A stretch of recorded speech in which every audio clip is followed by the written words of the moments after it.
Ramon TV, habari na burudani kiganjani mwako.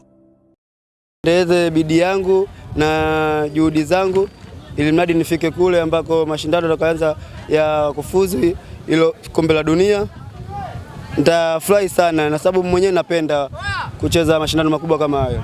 Msimu uliopita alikuwa katika klabu ya Fountain Gate, lakini msimu huu katika klabu ya Mashujaa. Pengine utofauti kutoka Fountain Gate na Mashujaa ukoje na unaonaje ligi mpaka sasa mwenendo wake? Timu nyingi za ligi kuu bara kwa hazitofautiani.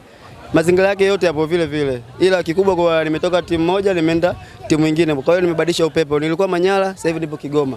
Kwa hiyo nitachukua mazingira ya Kigoma jinsi yalivyo ili mradi niyazoee.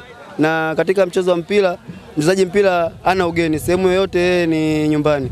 Kwa hiyo nimewashukuru wa mashabiki wa Kigoma na viongozi wa Kigoma wamenipokea vizuri. Hadi sasa hivi nipo na furaha nzuri sana kwenye timu ya Mashujaa. Kwa hiyo namshukuru Mwenyezi Mungu, niongeze juhudi ili mradi tufanye vizuri kwa sababu ligi sasa hivi imekuwa ngumu tena sana. Kila timu imejipanga kufanya vizuri. Kwa hiyo ukiteleza tu kuinuka inakuwa ngumu, na ligi sasa hivi kwa haina nyumbani wala ugenini. Unapata matokeo sehemu yoyote jinsi utakavyojipanga technical bench na wachezaji. Kwa hiyo sisi tunamshukuru Mwenyezi Mungu kwa sababu ligi imesimama tarehe 29 inaendelea. Tunamuomba Mwenyezi Mungu itakavyoanza sasa tuendeleze kufanya vizuri kama tulivyoanza ligi ilivyoanza ilivyokuwa break. Kwa hiyo tunamshukuru Mwenyezi Mungu kwa yote ambayo tuliyopitia katika ligi iliyosimama. Neno lako sasa ni lipi kwa mashabiki wa Salum Kihimbwa? Neno langu kwa mashabiki wa Salum Kihimbwa kwa nawaomba usinichoke na pia usinikatie tamaa, waende kunipa support.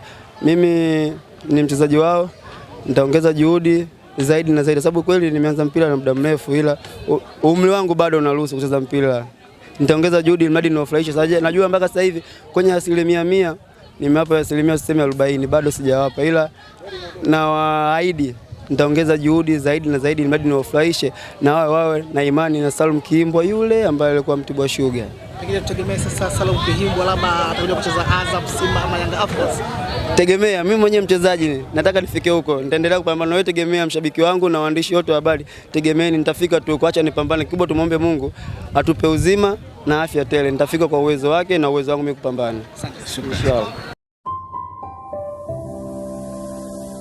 Ramon TV, habari na burudani kiganjani mwako.